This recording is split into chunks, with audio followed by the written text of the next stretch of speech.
We were young, too young, really. Just in our early teens, yet we believed we were part of some grand adult conspiracy. We fancied ourselves with adult secrets, knowledge, manners, and bodies. Looking back, it seems almost laughable. I often proclaimed, what's the difference between us and adults? We just lack women, not just girlfriends, but deeper connections. We were bored of being dreaming kids. When I said this, my friend nodded vigorously, almost like a woodpecker pecking at a tree. One fine day, just after the rainy season, we stumbled upon a puddle on the asphalt. His face lit up with excitement as he pointed at it. Hey, do you know what this is? A gate to the multiverse. I chuckled, lowering my voice conspiratorially, and said, oh, really? If that's a gate, then your mouth must be a black hole. At the time, I was oblivious, too young and foolish to understand the weight of words or the concept of Kotodama. I didn't think such things truly existed. In that moment, I thought he twisted his lips in annoyance, but in hindsight, I see he was smiling knowingly. Suddenly, he jumped into the puddle feet first. My instinct was to warn him, watch out. You'll break your, but he didn't respond.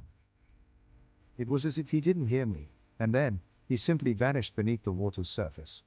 20 years have passed since that day, and life has changed in ways I could never have imagined.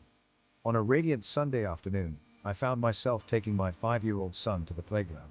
As we walked, he spotted a puddle gleaming in the sunlight, and with the innocent excitement only a child can express, he announced, "Hey Dad, it's a gate." Instinctively, chills crept up my spine at the words he had just uttered. In a moment of disbelief, I replied, "What do you mean, buddy? It's just a puddle." But my son remained undeterred, looking at me with those bright, earnest eyes. "Dad, you know it's the gate."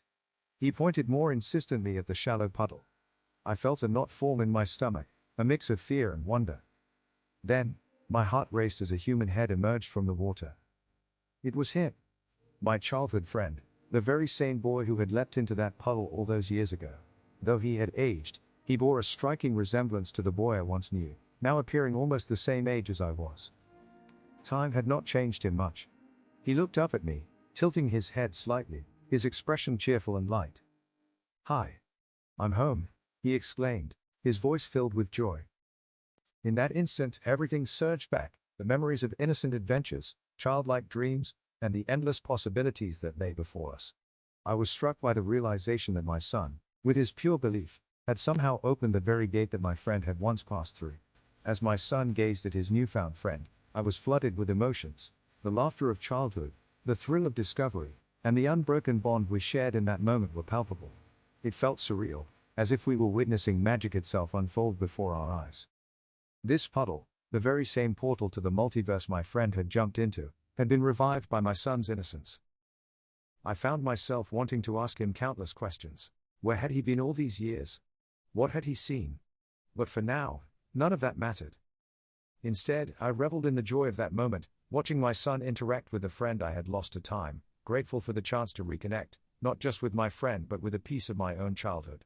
In the simplest of ways, life had come full circle, reminding me that the magic of childhood never truly leaves us. It simply